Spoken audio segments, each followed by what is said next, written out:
3 வருஷமா அவர் டெல்லிக்கு போகல, நிதியும் கேட்கல, நீதியும் கேட்கல.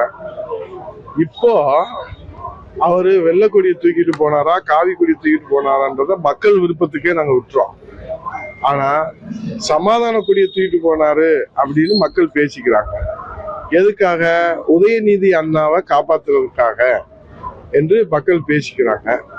ஆகவே அவர் எந்த கொடியை தூக்குனாலும் சரி, சரணாகதி ஆயிட்டாரு. அதாவது அந்தர் பெல்டி அப்படின்னு நம்ம கேள்விப்பட்டிருக்கோம். ஆனா ஆகாச பெல்டி இப்ப அடிச்சிருக்காரு. நான் என்ன கேட்கிறேன், 3 வருஷமா நீங்க முறையா போய் அதுல கலந்துக்கிட்டு நிதியோ நீதியோ கேட்டிருந்தா கிடைச்சிருக்கோங்களா? அதை கேட்கணும்னு தானே மக்கள் உங்களை தேர்ந்தெடுக்கிறாங்க. அவங்க கொடுக்கறது கொடுக்காது ரெண்டாவது. நான் கேட்கவே போக மாட்டேன், என் தன்மானம் இடைஞ்சலா இருக்குதுன்னா, நீங்க முதலமைச்சரா இருக்கிறதுனால தான் உங்களை அழைக்கிறாங்க. நாளைக்கு நீங்க முதலமைச்சரா இல்லைன்னா உங்களை அழைக்க போறது இல்லை. ஆகவே 3 வருடம் நீங்கள் போகாதது வரலாற்று பிழை. 3 ஆண்டுகள் நிதி ஆயோக் கூட்டத்திலே முதலமைச்சர் கலந்து கொள்ளாதது வரலாற்று பிழை. இது தமிழக மக்களுக்கு செய்த துரோகம்.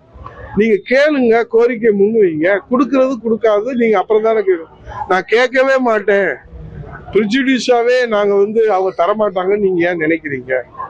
நிதி ஆயோக் கூட்டம்ன்றது உங்களுக்கு மட்டும் அழைப்பு இல்லை, அனைத்து முதல்வர்களுக்கும் கொடுக்கப்படுகிற அழைப்பு.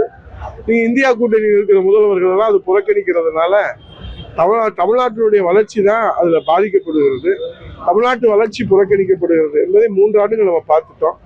இப்ப அவர் போனது தமிழ்நாட்டு மக்கள் பேசிக்கொள்வது சமாதான புறாவை கையில ஏந்தி, வெண்கொடையை கையில ஏந்தி இங்கே சமாதான தூது சென்றிருக்கிறார். அதற்கு பல முயற்சிகளை எடுத்திருக்கிறார்.